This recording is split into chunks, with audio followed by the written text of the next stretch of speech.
Histoire au coin du D20, présenté par Nurgle et Gilus, nos meilleures histoires de jeux de rôle. Les mystérieuses cités d'or, le jeu de rôle, une émission qui a été enregistrée pour le spécial 1er avril, clin d'œil. À noter que toutes ces vidéos 1er avril ont les vidéos de nos fous rires qui ont été coupées, qui sont disponibles sur YouTube. Et donc le jeu de rôle Les Cités d'Or, édité chez AB Productions évidemment, plein d'histoires rocambolesques, avec la fameuse découverte des jaguars de bronze. Publication initiale sur YouTube en avril 2015, avec une musique d'intro et d'outro par Maxime Lenoz. Salut à tous et bienvenue dans un nouveau Histoire au coin du D20. Vous avez vu, on n'a pas mis trop longtemps à en sortir un nouveau. Ouais, effectivement, vous êtes gâtés. Allez, ce sera un petit Histoire au coin du D20. Avec une lumière aussi dégueulasse. Avec une lumière toujours plus dégueulasse. On est à moitié jaune, à moitié bleu. Voilà, surtout moi.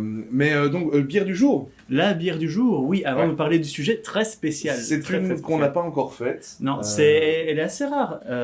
Puisque on n'a pas trouvé les bouteilles. Mais donc, c'est la Carapils. Ouais. Ça vient de l'abbaye de Cara, c'est ça hein? Non, c'est l'abbaye de Saint-Aldi. Ah, ça, oui, ok. Ouais. L'abbaye de Saint-Aldi. Et donc, voilà, on vous fait découvrir encore une merveille. Voilà. Intéressant. Ce petit goût métallisé. Voilà, ouais. Donc, voilà, aujourd'hui, on va vous parler d'un jeu de rôle qu'on a joué il y a 4-5 ans, qui est un truc assez obscur, qu'on a retrouvé, qui a traversé le temps. Ouais, qui est sorti dans les années 90, en fait. Ouais. Et, ou 90, si vous êtes à table. Ouais. Et c'est un de nos amis dont on vous parle souvent, qui est Florian, qui joue le Hobbit puceau dans Donjons et Dragons, voilà. qui avait trouvé le bouquin, et donc il nous a fait faire une partie. Et donc, ce n'est pas n'importe quoi. Non, puisqu'il s'agit du jeu de rôle des Cités d'Or. Voilà, en fait, les merveilleuses Cités d'Or, le jeu de rôle, qui était donc sorti à l'époque, c'était AB qui essayait de faire des dérivés de ces séries. C'était AB Game, non je sais pas si ça s'appelait AB Game, mais c'était AB Productions, je sais plus très bien le nom de la société, on s'en fout un petit peu, mais ils essayaient de faire des dérivés. Le jeu de rôle des Cités d'Or, donc, voilà. Qui est vraiment pas très connu, mais qui a eu son petit succès à l'époque, suite à... Je pense qu'ils voulaient en faire d'autres, mais bon, ça n'a pas vraiment marché. Je me souviens que j'avais vu à la télé, à l'époque du Club Dorothée, une présentation par Jean Topard, donc c'était celui qui faisait la voix à la fin des présentations des Cités d'Or. La voix de Zeus dans l'Is 31. Voilà. Et à la fin, les Cités d'Or, il faisait les présentations. Il avait fait une mini pub pour ça. J'ai cherché sur le net, je l'ai pas trouvé. Donc je vais croire qu'ils ont voulu faire disparaître toutes les traces. Mais voilà, la question c'est qu'on prend les Cités d'Or, qu'est-ce qu'on peut jouer? Comment ça se passe? Qu'est-ce qu'on peut jouer? En gros, on a fait une campagne, qui est la campagne des Jaguars de bronze, qui était dans le bouquin. Qui était dans le bouquin de base. Bon, moi je vais dire très franchement ce que j'en pense. C'est le schéma classique, où en fait on est notre groupe de personnages qui est un peu à la traîne derrière le groupe qu'on connaît du dessin animé, donc d'Esteban et de Mendoza. On disait exactement que c'est ce qu'il fallait pas faire dans les univers connus. Tout à fait. Et faire rencontrer les personnages, comme vous avez l'apprendre à la fin. On en parlera à la fin, mais faire rencontrer les personnages, c'est vraiment pas une bonne idée. Et donc, on va commencer par présenter les persos qu'on jouait. Oui, mais déjà la création de personnages était très spéciale. On sentait bien qu'ils s'étaient retrouvés un petit peu limités par l'univers. Alors évidemment, tu avais deux races, entre guillemets, parce que c'est un peu raciste de dire qu'ils sont des races. Il y avait les noirs et les blancs. Tu avais les locaux, oserais-je dire les indigènes, les Mésoaméricains. Les Mésoaméricains. Voilà.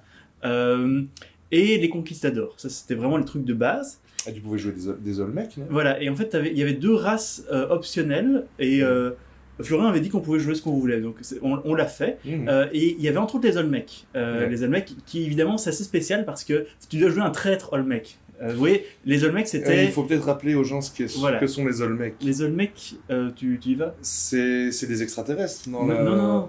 C'est une ancienne civilisation. C'est ceux avec leur grosse tête. Dans ma tête, c'est des extraterrestres. Mais... C'est une ancienne civilisation équivalente à l'Atlantide qui sont tombés en hibernation et leur truc de cryogénie n'a pas bien marché, donc ils ont un petit peu muté et donc ils ont des sales gueules. Ils ont l'air un peu des espèces de Spock chauves avec des gros crânes bulbeux. Si vous avez regardé les Cités d'Or, vous devez vous souvenir de ces pays-là si vous les avez vus. Et la quatrième ethnie... Ça, c'était... Je connais que 2 jeux de rôle où il aurait pu y avoir ça, c'est les Cités d'Or et Discworld. Ouais. Et bon, elle est peut-être dans Shan, mais bon. On pouvait jouer un animal parlant. Ouais. Ouais. Comme... Vous vous souvenez de... Comment il s'appelle le perroquet dans... Pichou, c'est pas ça? Pichou. Ouais. Eh ben, donc c'était un perroquet parlant qui est un personnage du groupe. Eh bien, fou, quand même. toutes les règles étaient là pour jouer un animal parlant, et je connais un joueur qui a joué un ménat. Exactement, parce qu'en fait, tu pouvais jouer que des animaux. Je me demande s'il n'y avait pas un truc avec les Olmecs qui avaient des singes. Je crois. Ouais. Mais en tout cas, t'as les perroquets et les ménates, ça je me souviens. Si t'es fan de la série, de toute façon, t'as envie de jouer un perroquet, quoi. Et il y avait le ménat à côté qui est, bon, si tu veux faire un peu original, mais... Qui était un ménat importé. Hein, importé d'Espagne. Mais il n'y a pas de ménat en Amérique du Sud. Je sais pas, en fait. Bon, écoutez, s'il y a des ménates en Amérique du Sud, prévenez-nous dans les commentaires, parce que... Mais ce qui est bizarre, c'est que t'as un système de niveau un petit peu à Donjons et Dragons. Le système de règles était un peu bizarre. Il y avait des jets de dés Moi, ce qui m'avait frappé, c'était le jet de dégâts. C'était un petit peu comme dans Warhammer, les vieux Warhammer, où à chaque fois que tu faisais un 6, tu relançais. Mais à la base, c'était un petit peu Donjons et Dragons avec des niveaux. Et donc, à la fin, tu te retrouvais avec un perroquet niveau 15. C'était super bizarre. Non, attends, je pense que le Ménat, à un moment, a tué genre 3 vikings qu'on avait rencontrés dans la campagne. Il y avait des vikings qui arrivaient aux États-Unis, mais bref. Ça, c'était un des trucs, en fait, c'est qu'il y avait les vikings qui étaient... On sait que les Vikings sont les premiers à être arrivés aux États-Unis, et ils avaient fait... Il y avait toujours une espèce de tribu de Vikings. Ils sont dans la série aussi. Ils sont dans la série ? Oui, je m'en souviens très bien. Je suis tombé pile par hasard sur des anciens épisodes, et il y a genre des Vikings qui sont installés aux États-Unis. Ah d'accord. Ce sont des grands blonds et barbus. Ok, mais je me souviens pas de ça dans la série. Je me souviens qu'il y avait ça dans le jeu de rôle, en tout cas. Ça faisait partie de la campagne. C'était leur histoire pour un petit peu corser les choses, parce qu'ils étaient super bourrins. Bah oui. C'était méga bourrin, les Vikings. Mais qu'est-ce qu'on jouait, nous ? Parce que donc, il y avait... il faut présenter nos personnages. Voilà. Moi, en fait, déjà, je jouais un Olmec. Je voulais jouer un petit peu traître. Directement, ça la foutait mal quand on arrivait dans une tribu avec le pay qui a une tête aussi grosse que le je devais vraiment rester caché avec ma cagoule et tout, où c'était... et même avec les grosses têtes que j'avais, ça marchait pas très très bien. Mais les Olmecs, en fait, ils avaient accès... Ils pouvaient jouer un petit peu les savants fous, parce qu'ils avaient des anciennes technologies. Et donc, moi, c'est ce qui m'intéressait forcément. Et ils pouvaient créer des machines un peu spéciales, style technologie Atlante. Mais toujours avec de la pierre autour. Ouais. Mais ça marchait beaucoup de lore, en fait. Il y avait tout un système pour créer ses propres inventions, mais où tu dois faire ressembler ça à des statues mayas. Oui. Et souvent, en fait, plus tu utilisais un métal précieux, et plus c'était puissant. L'histoire de l'or. D'où l'histoire de l'or. Et c'était un personnage un petit peu fou. Je sais plus pourquoi il était borgne. Je sais. T'avais pas commencé borgne ? Non, je crois que c'était lors d'une première aventure. Je pense que je me suis fait crever l'œil. Je sais plus. C'est possible. Je sais plus par quoi. Mais c'était un personnage qui n'arrangeait rien au charisme. Non, c'était un personnage avec charisme 0. En parlant de charisme, t'avais déjà vu des jeux de rôle, toi ? Donc, en fait, dans tous les jeux de rôle, forcément, il y a les caractéristiques du personnage, avec des classiques qui sont la force, la dextérité, l'endurance, etc., etc. T'avais déjà vu un jeu de rôle où t'as la caractéristique hygiène ? Oui, c'est n'importe quoi. Mais en fait, non, moi je trouve que c'est génial, ça devrait être mis dans tous les jeux de rôle. Oui, pour paranoïa, oui, c'est normal, mais ici, je vois pas. Et si t'as trop peu en hygiène, t'es vraiment un dégueulasse en fait. Et ça donne des malus de sociabilité. En sociabilité tout le temps. Et tu risques de prendre des maladies en fait. Et certaines, ça dépend. Selon ton origine, il y en avait qui a plus d'hygiène que d'autres. C'était vraiment bizarre, quoi. Moi je trouve que c'était un petit peu déplacé, honnêtement, dans ce jeu-là.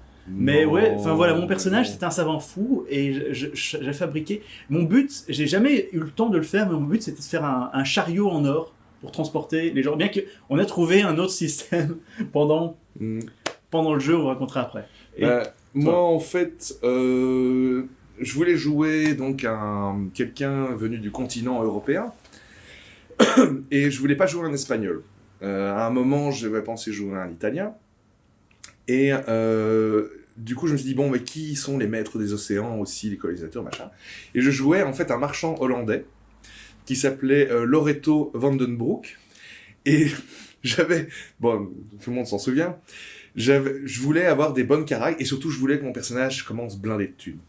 Et donc, j'avais pris tout, je sais pas si on a déjà parlé du système des handicaps et des avantages. Dans les jeux de rôle, on peut prendre des handicaps pour son personnage, qui font qu'on peut devenir plus puissant dans d'autres trucs. Et donc, j'avais pris la totale. Il était obèse, il avait une jambe de bois, il avait une mauvaise peau. Qu'est-ce que je lui avais mis encore ? Il avait laideur peu commune, c'était le nom du truc. Ouais. Et en gros, il était naze dans tout, mais il était pété aux as. Commencé avec de l'or, comme si on pleuvait. D'ailleurs, tu t'avais même du mal au début à transporter ton or. Tu as besoin de deux ânes pour porter ton or. Non, j'avais une charrette. Une charrette ? J'avais une charrette. Et il y a eu un moment où on s'est retrouvés à côté d'un lac où il y avait des tortues, des énormes tortues qui nous attaquaient. Et évidemment, tout le monde, elles étaient très puissantes, mais tout le monde pouvait se barrer. Et mon personnage était tellement gros et tellement lent que j'ai dû commencer à faire des jets d'endurance pour voir si j'arrivais à échapper à des tortues. Vous voyez ? Mais oui, c'était le scénario où on devait rencontrer la reine des tortues. La reine des tortues, ouais. Qui était encore un animal parlant. Oui. Ils avaient rajouté... Bon, il faut rajouter des trucs par rapport à l'histoire de base. Mais en gros, ouais, toute la campagne, on suivait les héros, on suivait ce que faisaient les héros. Ouais. Et on reprenait les mêmes endroits qu'eux. Honnêtement, je trouve que c'était quand même pas très original. Non, c'était pas... Mais notre groupe était original, quoi. Ouais, tu prends un marchand hollandais, un Olmec, et Moustache jouait le Ménat. Et il jouait un Ménat. Qui venait toujours se poser sur mon épaule. Ouais. Sauf quand il y avait du danger, parce que genre là, il se barrait. Il se barrait. Mais quoique, honnêtement, les Ménats, ils avaient je sais qu'ils avaient le bonus d'attaque perçante. Mais oui, mais c'est-à-dire que... C'est débile, ils avaient très peu en force, mais ils avaient l'attaque perçante. Là, franchement, aussi bizarre que puisse paraître le concept d'un joueur qui joue un animal, c'était quand même pas mal foutu, puisque à la place d'avoir des armes, tu mettais bec dans la case, ou alors serre, ça marchait aussi, ça dépend si tu veux faire perçant ou... ça devait être tranchant et c'est griffant en fait. Griffant, et en fait le bec et les serres augmentaient avec le niveau. Bon, évidemment, le Ménat ne grossissait pas, sinon ça aurait été un peu glauque. Mais c'est juste qu'il touchait des points plus précis en fait. Oui, voilà. À la fin, c'était Ménat, Ken le survivant. Mais quand il a tué les 3 vikings, je pense que c'était à coup de bec. Hein. Ouais, bah oui, ce sont. Quoique, il pouvait aussi, il avait un talent spécial pour lancer des cailloux. Et selon la hauteur à laquelle il les lançait, c'était plus difficile, mais ça faisait plus de dégâts. Mais il le faisait jamais, et il avait raison, parce que ça faisait pas de dégâts. Mais moi, je me souviens que le Ménat était beaucoup plus bourrin que le perroquet, qui lui avait des bonus en charisme. Le Ménat, c'était plus l'oiseau de combat, en fait. Non, mais... Enfin, bon, allez, on va pas passer toute l'émission à parler de ça. Non. Mais avec le perroquet, tu pouvais avoir des talents comme bluff, tu vois, ou ce genre de l'avantage, c'est que c'était un truc super discret. Et pour tout ce qui est infiltration, ça marchait méga bien, en fait. C'est con à dire, évidemment, en combat. Allez, il y a un moment où il était très bourrin, mais c'était pas... c'est pas comme si c'était le conquistador qui était spécialisé en épée, hein, et qui, lui, améliorait aussi avec son niveau, ses bonus, mais l'épée faisait quand même plus de dégâts que le bec. Tiens, en parlant de Conquistador, il faut qu'on raconte la fois où on a rencontré Mendoza. Oui. Et Sancho et Pedro. Voilà. Donc, il y a un moment dans la série où Mendoza disparaît. Et en fait, dans la campagne, il prévoit ça. Et en fait, c'est nous, les joueurs, qui les rencontrons. C'était quand même bien pensé. Oui, mais ça revient à nouveau à notre souci de... Ne donnez pas des stats, sinon les aventures vont essayer de les tuer. Voilà. Mais... Bon, là, on suivait la campagne. De toute façon, c'était pas nous les maîtres de jeu, donc on n'a pas eu à se poser la question. Mais il s'est passé quelque chose qui n'était pas vraiment prévu, je pense. Je raconte ou tu racontes ? Vas-y, commence. Mais en gros, donc on a établi notre camp. On était quand même pas mal... Enfin, on devait un peu se planquer parce qu'on était au milieu d'une aventure où on était entre 2 tribus, où on devait faire la paix entre les deux, parce qu'ils pouvaient nous aider à trouver la grotte où il y avait le grand condor. Enfin, ça s'est pas bien passé comme ça. Ah non, ça s'est pas bien passé comme ça. Et donc à un moment, on rencontre Mendoza. Je sais plus sur quoi il essayait de nous lancer, mais toujours est-il que le maître de jeu nous dit à un moment que vous entendez quelque chose qui bouge dans un fourré. Et ça arrive, ça bouge, ça arrive vers vous. Putain, on commence à paniquer.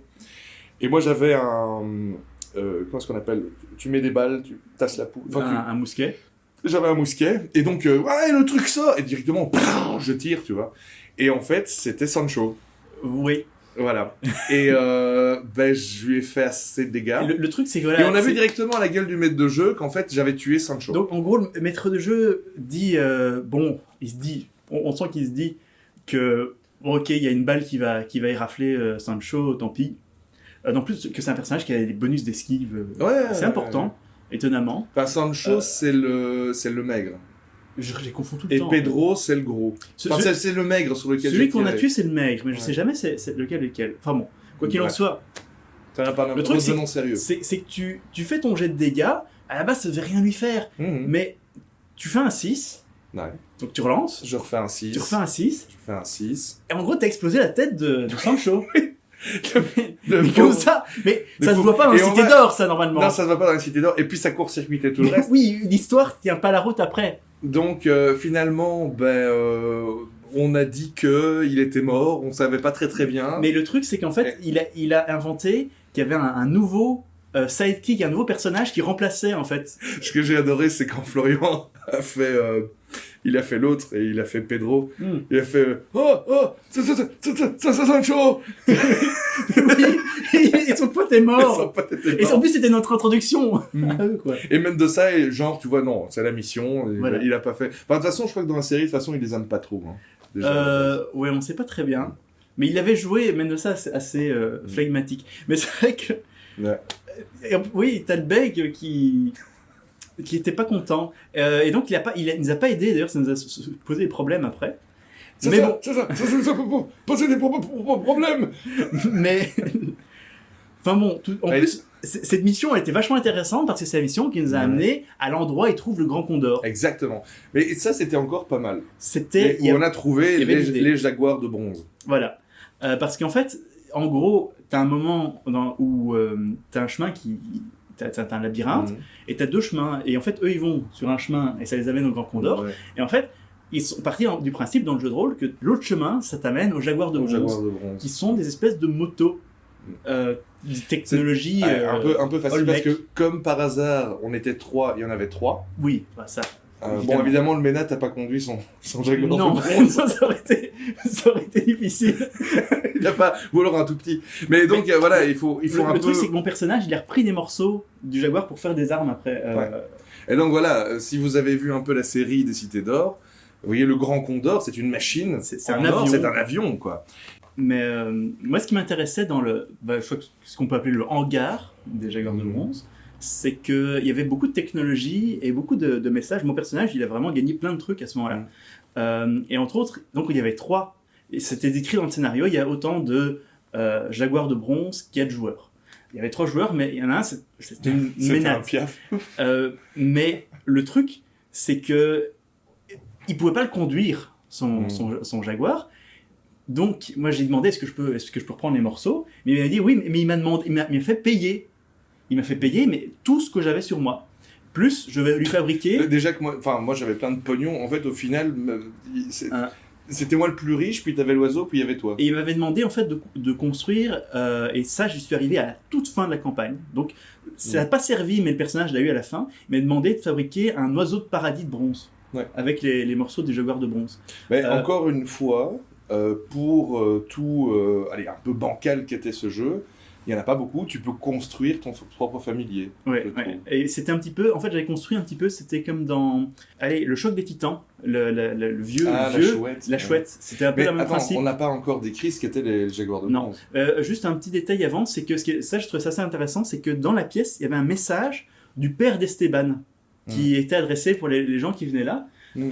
Donc le père d'Esteban, c'est un spoil, mais vu la fin, il est devenu une espèce de grand prêtre et il laisse un message pour nous à ce moment-là. Je pense que s'il y a d'autres suppléments qui étaient sortis, c'était un peu le but. Ouais. C'était qu'on donne cette lettre à Esteban et puis machin. Enfin, on n'a rien à branler d'Esteban. À condition qu'on le tue pas quand il sort de forêt. Oui, exactement. Comme on a fait pour Sancho ou Pedro. Mais il serait revenu. Mais l'apparent, honnêtement, il y avait un dessin. J'ai pas retrouvé. J'ai juste retrouvé la couverture. C'est la seule chose que j'ai retrouvée comme. C'est un peu tombé dans l'oubli. Il y avait un dessin dans le bouquin et la description des Jaguars de bronze, c'est sympa. C'est des espèces de motos, en fait. Moi, ce que je trouvais pas mal fait, c'est que voilà, en fait, l'endroit où ils trouvent le Grand Condor, c'est un laboratoire Olmec. Et donc, on avait trouvé les 3 petits poissons qui sont en fait les 3 clés pour mettre dans les jaguars de bronze. On les a démarrés. En fait, il y avait 2 de nos personnages qui commençaient avec, et le troisième poisson, on avait dû le trouver. Voilà. Et c'est comme ça que s'est terminée la campagne, en fait, où on est monté sur nos jaguars de bronze, et puis on a fait vroom vroom comme ça avec les oreilles. Enfin, l'accélérateur, c'est l'oreille de gauche, et le frein, c'est l'oreille de droite. Mais en fait, c'était pas mal foutu. Ça ressemblait un petit peu au robot des Power Rangers. T'avais des pattes qui servaient pour les pieds. De repose-pieds. Et tu pouvais accélérer en bougeant une oreille. Et l'autre oreille, ça freinait évidemment. Et il y avait les yeux, c'était les phares. C'était pas original. Il n'y avait pas de klaxon. Non, il n'y avait pas de klaxon. Moi, j'aurais bien dit au maître de jeu de taper sur le nez, de faire un klaxon, mais... Mais le nez était à l'avant. Hein. Ouais, c'est vrai que c'est pas pratique. C'est pas... Ouais. Mais c'était quand même intéressant que voilà, l'objet magique, entre guillemets, final que tu trouves, était super bien décrit. Et il était vraiment intéressant. Tu pouvais avancer. Je me souviens, tu parcourais 1 des 10 x 10 mètres par tour. Ouais. C'était super rapide, quoi. Un peu moins vite quand il y avait des arbres. Ouais. Mais, et tu devais faire des jets, mais bon. Ça n'allait pas dans l'eau. Mais il y avait peut-être une autre machine qui savait aller sur l'eau. Je ne sais pas. Mais donc ouais, voilà. Donc à la fin de la campagne, on s'est retrouvé avec 2 jaguars de bronze et un oiseau de paradis de bronze. Ouais. Mais c'était un beau final, quoi. C'est un truc moi qui m'a marqué quand on est parti vers le soleil levant avec nos jaguars de bronze. C'était tout dans l'imagination. Franchement, il y a eu ces grands moments. Et puis, il n'y a pas eu de nouvelle campagne qui est sortie, celle de il y a toujours moyen d'inventer, mais c'était original. Au moins, c'était original. Faut vraiment pas les retirer ça. Moi, je trouve qu'ils auraient dû continuer. Ils auraient dû faire les cités d'œuvre. Enfin, les cités d'œuvre non plus, c'est fait. Ils auraient dû faire Ulysse 31, des trucs comme ça, franchement. Ça aurait été sympa. Mais ils se sont arrêtés. Et ils avaient un projet de faire Jace, le conquérant de la lumière. Ils voulaient faire Jace, mais ils ont des problèmes de droit, je sais. C'était pas AB Productions. Non. Il y avait quelqu'un qui s'était plaint à AB Productions que Discord ressemblait trop à Gorbatchev. Et comme c'était en plein milieu de la guerre froide, la France, ils sont à la fin. C'était au moment où il fallait calmer le jeu. Mais c'était juste après, en fait. Faire du président russe un monstre plante. Voilà. Pourtant, il ressemble pas, honnêtement. Je sais pas d'où ils ont sorti ça, quoi, mais... Et en même temps, je veux dire, Discord n'a même pas de tache sur le crâne. Non, c'est débile. Et puis, le Kremlin se téléporte pas. Non. Pas encore. Pas encore, peut-être plus tard. Mais franchement, c'était une chouette campagne. C'était très très chouette. Beaucoup de nostalgie. Évidemment, on repassait le générique à chaque début de partie. Et le générique de fin à la fin de chaque partie. Voilà, et on apprenait quelque chose avec Jean Topard. Mais non, voilà, c'était cool. C'était des personnages très originaux. En plus, il n'y en a aucun qui correspondait à l'archétype qu'on était censé jouer. Et campagne, je trouve pas très originale parce qu'il y aurait eu moyen de faire mieux. Mais il y avait vraiment des bons moments. Il y avait des très bons moments. Ouais, à fond. Mais rien que les tours de... Moi, si je dois me souvenir de un truc dans cette histoire, c'est les tours de garde avec le Ménat de moustache. Oui. À discuter de plein de choses, pierres précieuses, machin. Oui, les Ménats, ils n'ont pas le même point de vue que nous sur le monde, et ils le jouaient super bien. Mon historique secret, il n'y a que l'oiseau qui le sait. Ouais. Voilà, encore moi, je sais toujours pas. Non, tu ne le sauras jamais, puisqu'il n'y a pas eu de suite. Mais et derrière, il y avait tout un système de rencontres de monstres la nuit, où tu pouvais tomber sur des gorilles, sur des autruches, ce genre de choses. Ah oui, c'est vrai, il y avait autruche. C'était pas le truc plus dangereux, mais tu pouvais tomber autruche qui t'attaque. Voilà, parce que t'es près de son œuf. Voilà, je crois qu'on a quand même bien fait le tour. J'ai cherché, j'ai pas trouvé de PDF ou quelque chose comme ça. On a toujours notre pote qui a le bouquin. Peut-être qu'on relancera la partie 1 de ces 4 pour vous décrire. Mais... si quelqu'un arrive à le trouver en seconde main, machin, n'hésitez pas. Ça nous fera bien plaisir parce que alors on pourra reprendre nos aventures là où on les avait laissées. Vroom vroom. Au soleil. En bougeant les oreilles. Et sur ce, vive le bronze. Voilà. Et on vous dit à la prochaine. Il y a un drôle de... Enfin, il y a un arrière-goût... Oui, c'est un arrière-goût métallique. Voilà. C'est spécial. Allez, là-dessus, on vous dit... À la prochaine. Bye bye bye bye. Histoire au coin du D20 est une émission Zone Geek. Pour en savoir plus, n'hésitez pas à trouver nos divers réseaux sociaux dans la description. Et si vous voulez nous aider à continuer ces vidéos, vous pouvez trouver un lien Tipeee, lui aussi, dans la description. Vivez bien, vivez avec passion.